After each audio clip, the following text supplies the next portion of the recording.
Hello les gens! Aujourd'hui, on se retrouve dans l'univers Harry Potter pour parler Snarry. Douce Obscurité est une fanfiction en 27 chapitres écrite par Blitz qui se base sur le couple Snape-Harry. Bon, je préfère le dire d'emblée, je déteste le Snarry. C'est quelque chose que je trouve irk, surtout avec un old Snape. L'histoire se situe 7 ans après la fin de la guerre. Harry, complètement détruit, décide de partir faire un tour du monde dans la volonté de se reconstruire.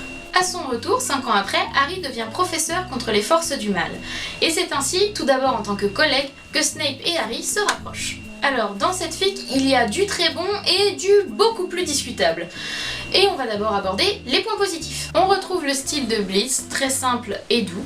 L'évolution des personnages me paraît logique, exception faite de Ginny. L'utilisation de l'arche dans le département des mystères est très intéressante et la création de Néo Mange-Mort est très cool. Cependant, je vois très mal Snape avoir des pensées salaces à l'encontre d'Harry, étant donné que c'est le fils de la femme qu'il a toujours aimé. C'est très glauque quand même. Quant à Ginny, pourquoi est-elle devenue une salope ? En plus, elle ne sert strictement à rien dans l'histoire. D'autres personnages qui, eux, servent sont complètement oubliés, comme Sven à partir du chapitre 10. L'accueil d'Harry à son retour me paraît beaucoup trop étrange. Après, c'est peut-être juste moi.